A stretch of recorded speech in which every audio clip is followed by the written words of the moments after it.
1. After the Great War, but I do not say how long after, when the tumult and the shouting had died, and those who were left of the captains and the kings had gone either home or to those obscure abodes selected for them by their more successful fellows, to allay anxiety, I hasten to mention that 3 one-time emperors were among those thus relegated to distance and obscurity, and humanity, released from its long torment, peered nervously into a future darkly divined, nervously and yet curiously, like a man long sick who has just begun to get about again and cannot yet make anything coherent of the strange, disquieting, terrifying, yet enchanting jumble which breaks upon his restored consciousness.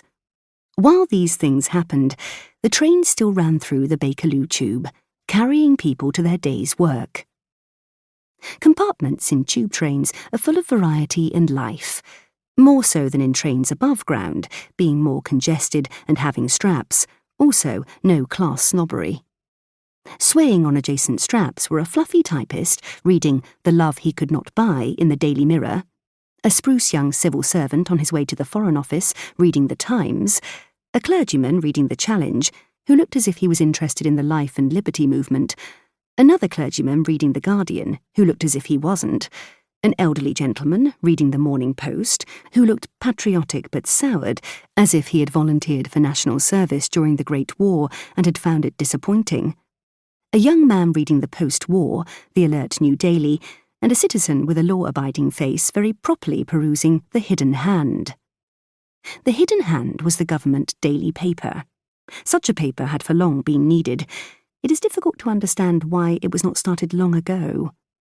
All other papers are so unreliable, so tiresome. A government must have one paper on which it can depend for unfailing support. So here was The Hidden Hand, and its readers had no excuse for ignorance of what the government desired them to think about its own actions. The carriage was full of men and women going to their places of business. There were tired young men, lame young men, pale and scarred young men, brown and fit young men, bored and blasé young men, jolly and amused young men, and nearly all, however brown or fit or pale or languid or jolly or bored, bore a peculiar and unmistakable impress, stamped, faintly or deeply, on their faces, their eyes, their carriage, the set of their shoulders. There were, among the business men and girls, women going shopping, impassive, without newspapers, gazing at the clothes of others, taking in their cost, their cut, their colour. This is an engrossing occupation. Those who practice it sit quite still, without a stir, a twinkle, a yawn, or a paper, and merely look all over up and down, from shoes to hat. They are a strange and wonderful race of beings, these gazing women. One cannot see into their minds, or beyond their roving eyes. They bear less than any other section of the community the stamp of public events. The representatives of the type in the Bakerloo this morning did not carry any apparent impress of the Great War. It would take something more than a Great War, something more even than a food crisis, to leave its mark on these sphinx-like and immobile countenances.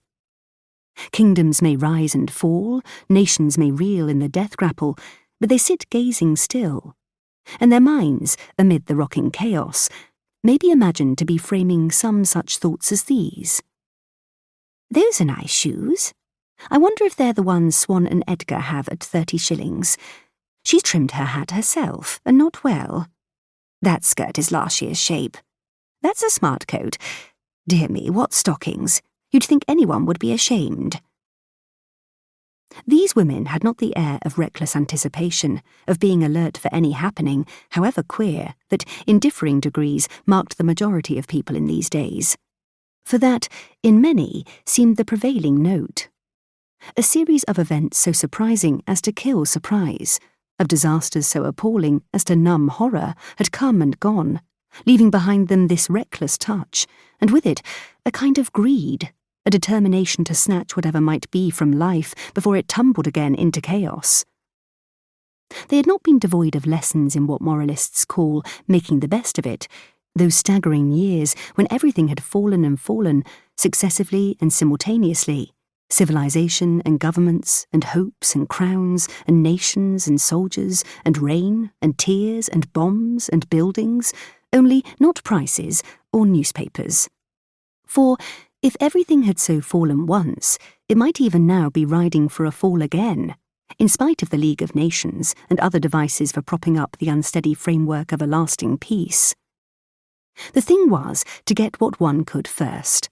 The thing, in the opinion of one traveller in that train, was to wear cap and bells, to dance through life to a barrel organ, to defeat a foolish universe with its own weapons. And always there was that sense in the background of a possible great disaster, of dancing on the world's thin crust that had broken once and let one through, and might break again. Its very thinness, its very fragility, added a desperate gaiety to the dance.